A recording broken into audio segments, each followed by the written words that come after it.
E aí, pessoal, tudo bem? Hoje vamos abordar aqui um tema que eu já trouxe para as redes sociais de forma sucinta. Hoje a gente vai dar uma aprofundada nesse tema, que é a questão do uso de wearables, né, de smartwatches, para detectar arritmias. Wearables, né, como o nome em inglês sugere, vem do wear, né, de você vestir, seriam os vestíveis.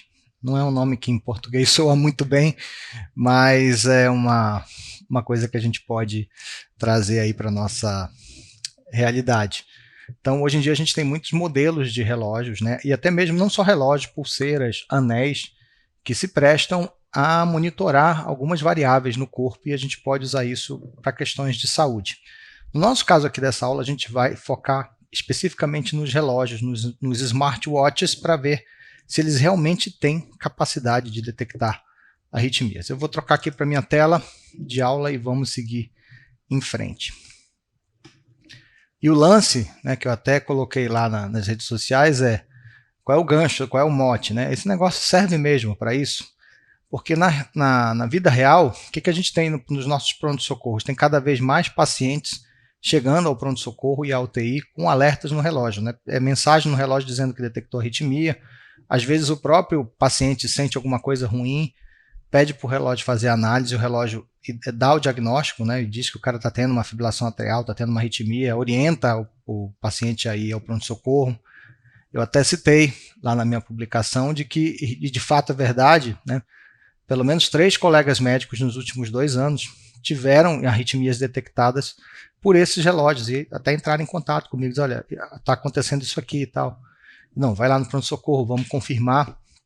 E eventualmente era verdade. Então, quando vem essa mensagem aqui, o ritmo cardíaco irregular detectado, o que isso realmente significa clinicamente? É isso que a gente vai tentar decifrar aqui, né, destrinchar aqui hoje. Sensibilidade e especificidade parecem ótimas e de fato a gente vai ver que são, né, mas o que isso vai garantir para nós na prática? E essa aula, essa conversa, não vamos colocar aula, ela foi baseada em 5 publicações centrais que foram analisadas aqui. Depois eu deixo para vocês aí na descrição as referências para quem quiser consultar. Então vamos em frente. E qual é o problema do nosso cuidado episódico tradicional? Algumas arritmias elas têm caráter paroxístico, né, caráter episódico, como por exemplo a fibrilação atrial, né, no caso de insuficiência cardíaca. Às vezes o doente piora da insuficiência cardíaca porque entrou numa fibrilação atrial paroxística. E esses sintomas às vezes não acontecem na hora que o paciente está no consultório, às vezes acontece em casa, dura alguns momentos, dura algum dia ou outro, às vezes o cara não vai procurar atendimento porque o sintoma cede ou melhora, ou ele toma alguma conduta tipo aumentar o diurético por conta própria. E aí quando volta para o pronto-socorro o doente já não está em FA e o médico fica sem saber o que aconteceu naquele momento, fica inferindo que alguma outra coisa descompensou a IC. Poderia ter sido um caso de fibrilação atrial, uma arritmia, só que a gente não tem como afirmar isso sem ter um diagnóstico, né? Algo que mostra isso para a gente. Então essas consultas elas são pontuais, elas vão capturar apenas ali vão bater uma fotografia daquele momento, né, de que o doente está no consultório. E quando você vai no consultório do cardio, o cara roda um eletro, né? Naquele momento pode ser que o ritmo esteja sinusal, mas em outras situações pode ser que o paciente tenha arritmia. Esse estudo Guided aqui mostrou que a cada 10, 12 visitas em 15 meses, né, a dose-alvo de terapia guiada para controle de FA não foi atingida na maioria dos pacientes, ou seja, esses pacientes estavam fazendo arritmia paroxística mesmo não sendo detectada na hora do consultório. E, de alguma forma, essa monitorização remota ela veio para tentar preencher essas lacunas aí. A gente tem um grande caminho para andar, mas a gente vai chegar lá se Deus quiser. Vai ter um termo que a gente vai usar aqui que são as tecnologias digitais de saúde, do inglês DHT. A gente vai colocar aqui TDS.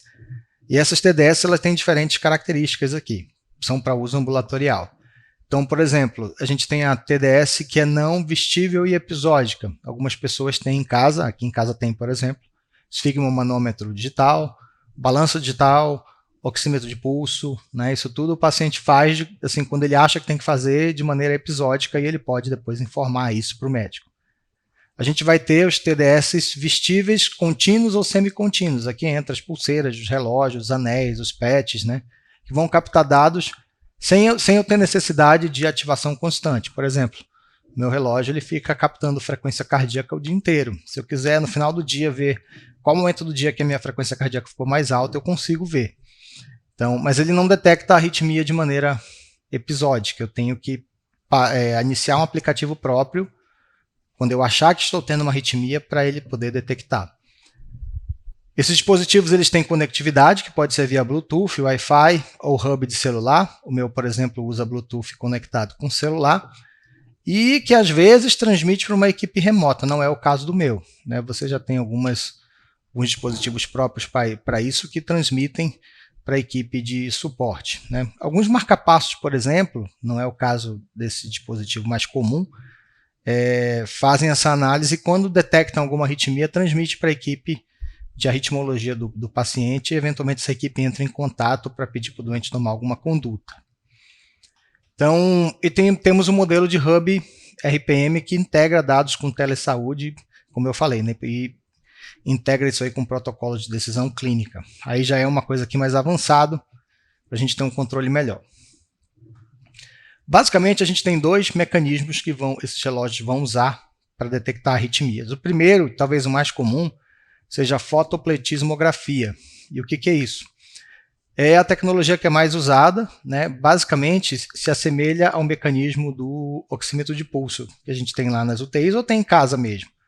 Você vai ter um LED, né? Uma lâmpada LED vermelha ou verde, que fica aqui embaixo do relógio, né? Fica aqui na parte de... Deixa eu tentar mostrar para vocês aqui. Aqui embaixo.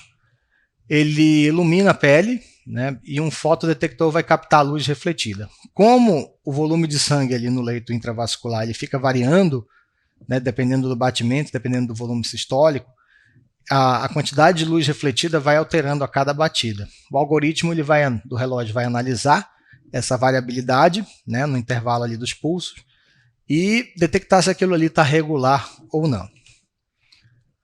Então é o mesmo princípio do oxímetro de pulso, como já falamos, é um tipo de sistema que detecta bem a fibrilação atrial, porque na fibrilação atrial, essa onda pletismográfica, né, vai ficar irregular, com amplitude variando, né, de forma errática ali a cada batimento.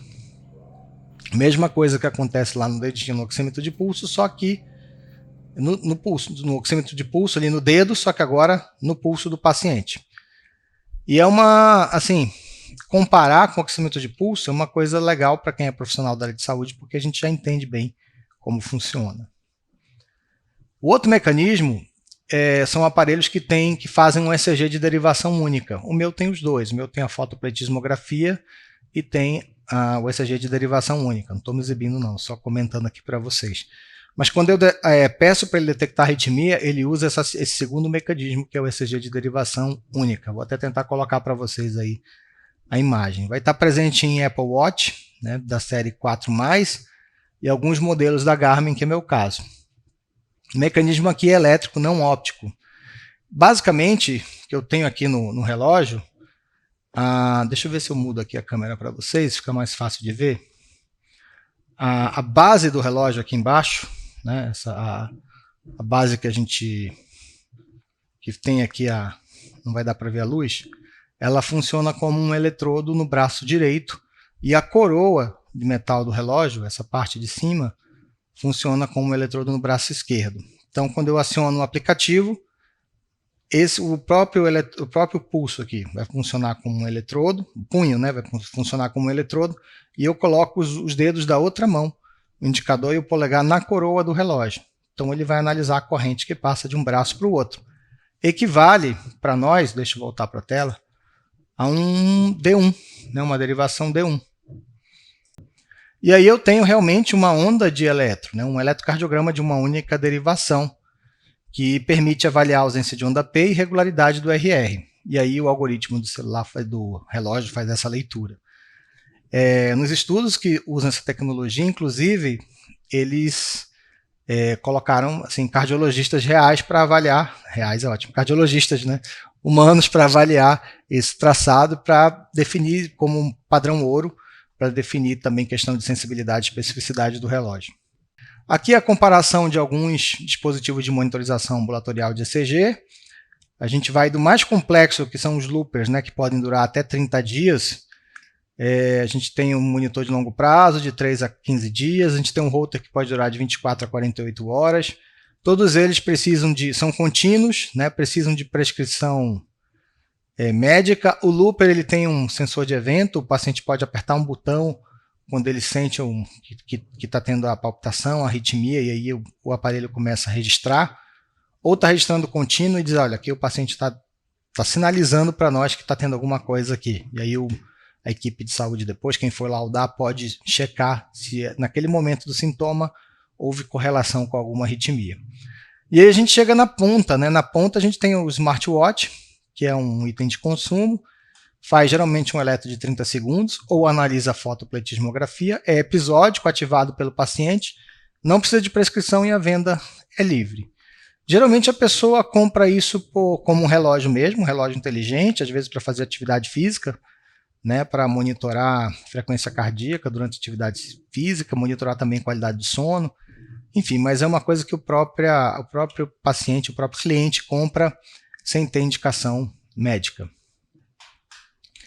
E aí, com relação aos dispositivos de ECG de única derivação, que no caso aqui foi o estudo da Apple Watch, foi um estudo bem grande, né? Na verdade, é uma meta-análise feita por esse Shahid aqui, publicada no JACC em 2025, que avaliou 11 estudos, mais de 4.200 participantes, é um dos maiores estudos que a gente tem com esse tipo de tecnologia, e ele detectou uma sensibilidade agrupada de 94,8, com especificidade de 95, e a área sobre a curva ROC de 0,96. Olhando assim, são dados muito bons, né? Se você for pensar, né, para o relógio como dispositivo de detecção de arritmia.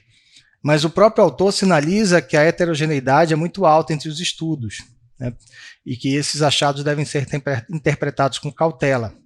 Como é um estudo, uma meta-análise, usa vários estudos, né, nem todos os estudos usam a mesma metodologia, isso pode levar a viés aí de interpretação.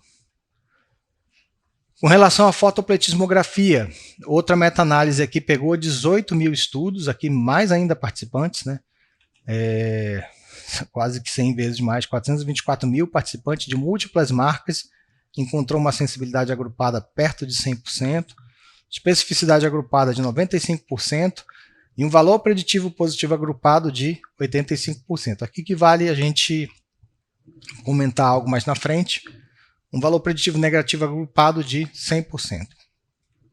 A heterogeneidade, mais uma vez, muito alta, refletindo ali diferentes metodologias de estudos e também diferentes populações, com diferentes marcas de relógio. Ainda assim, considerando o número comum, são números bons, né, se você levar em conta.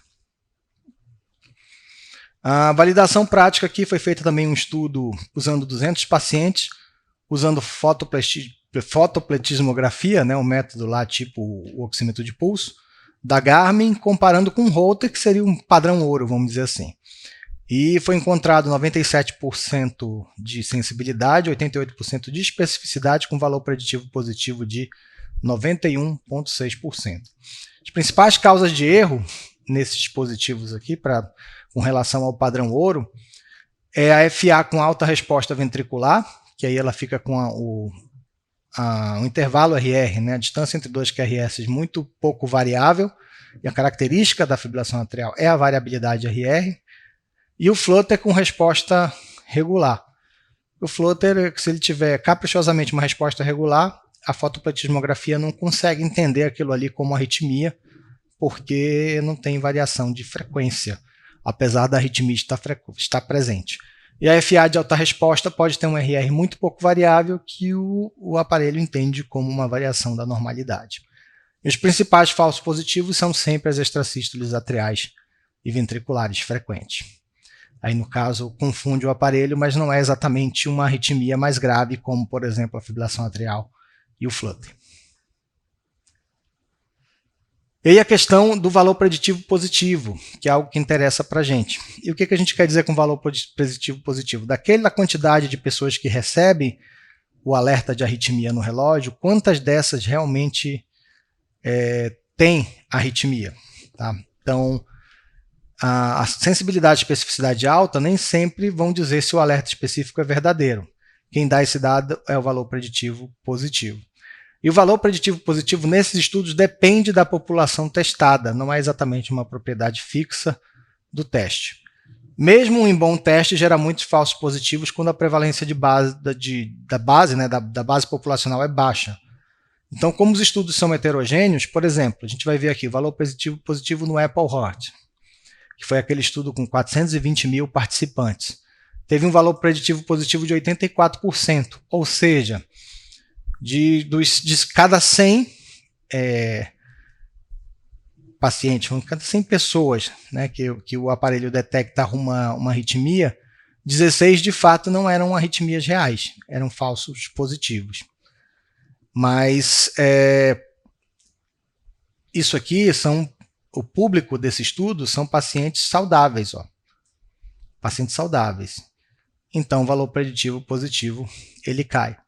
No estudo da Fitbit, que é outra empresa que faz relógio desse tipo, tá, o valor preditivo positivo é de 98%.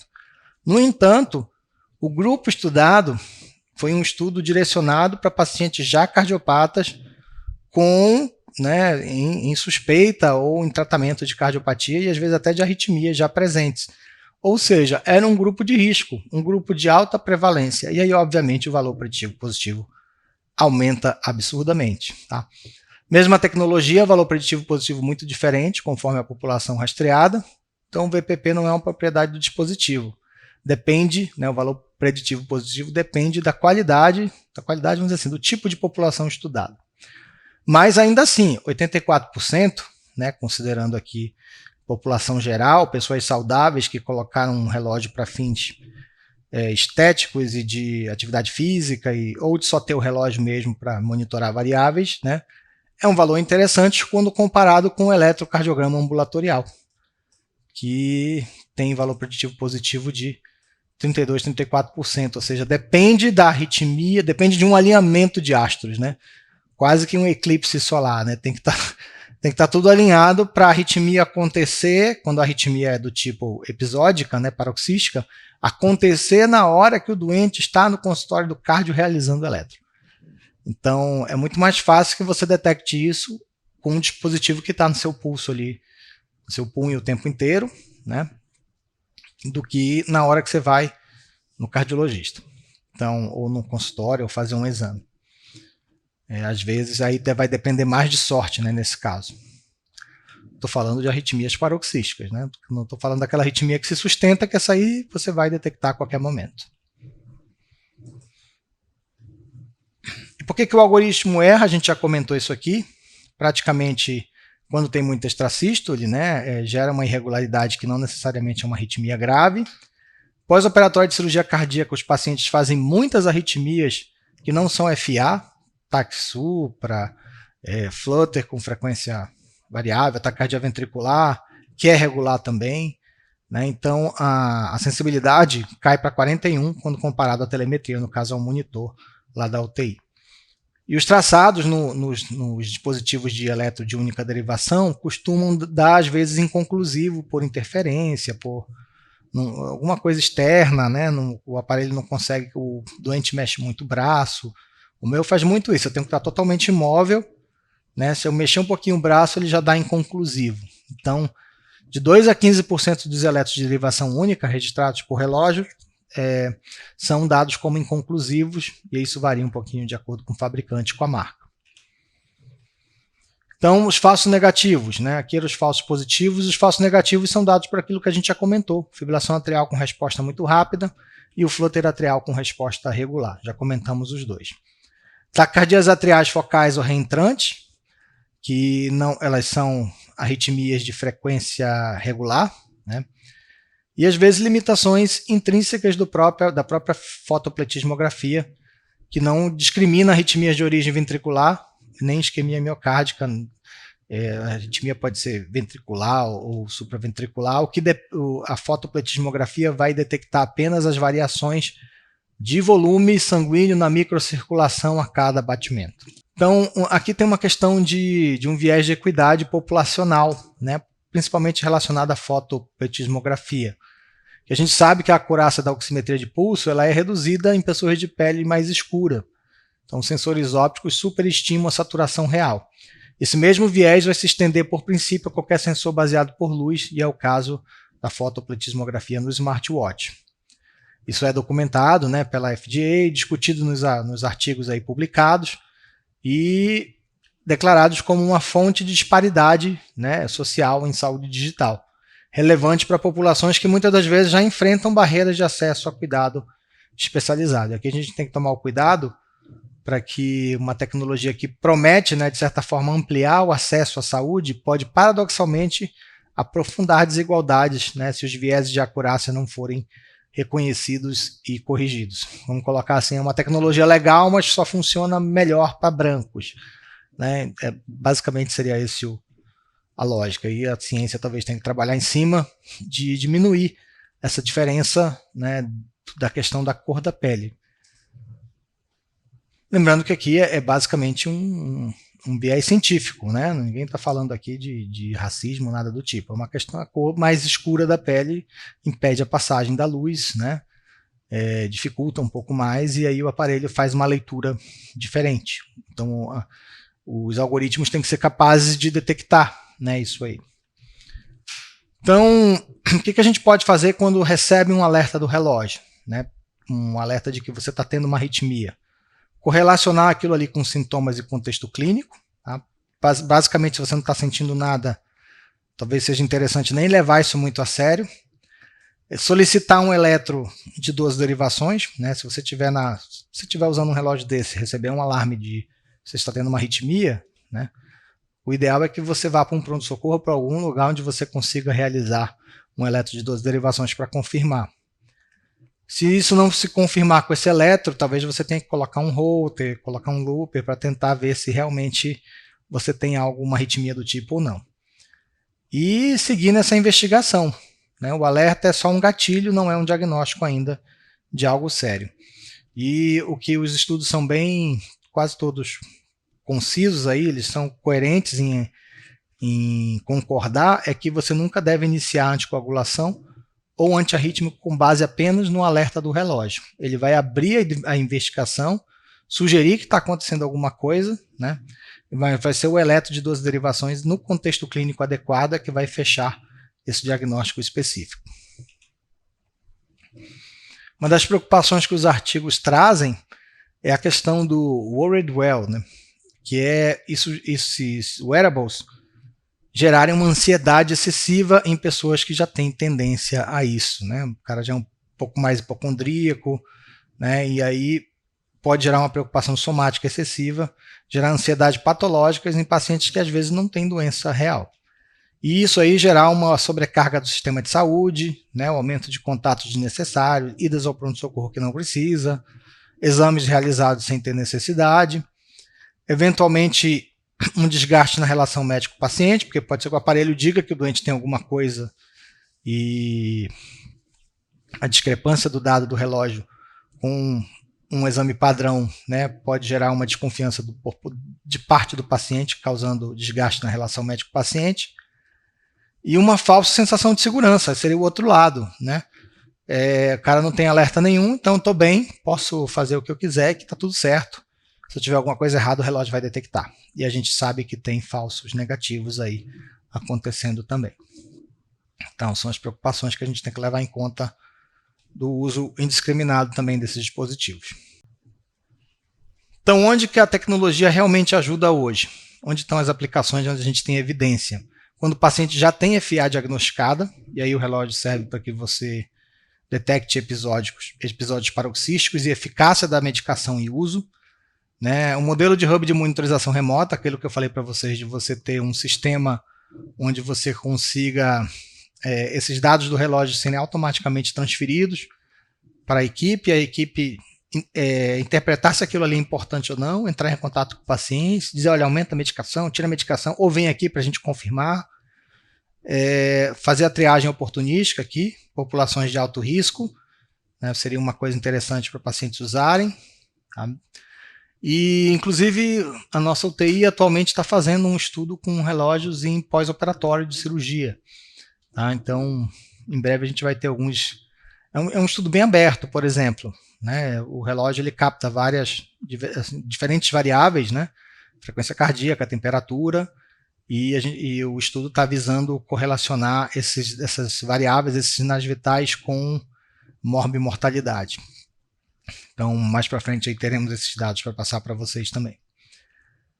O rastreio populacional não seletivo, tipo aquele estudo grande da Apple, ainda não é recomendado, né? E não tem também grande correlação dessas arritmias com AVC, pelo menos os estudos não mostram isso. Apesar da gente saber que a fibrilação atrial paroxística pode ser uma causa, né, eventual de um AVC isquêmico. Síntese, para a gente terminar aqui. Serve ou não serve? Que é a pergunta da nossa apresentação. A fotopletismografia, ela sinaliza a irregularidade do pulso, que é ótimo para triar FA, né? Funciona por mecanismo óptico, é o mesmo princípio da oximetria. Outra técnica que a gente tem é a do ECG de derivação única, que entrega um achado eletrocardiográfico real, que vai mostrar a ausência de onda P e irregularidade do RR. A acurácia aqui é melhor um pouquinho do que a fotopletismografia isolada e gera um traçado de onda que você pode, um médico, um cardiologista pode avaliar. Isso aqui é muito legal. Mas nenhuma dessas duas substitui o eletro de 12 derivações. Padrão ouro continua sendo o eletro de 12 derivações. E aí,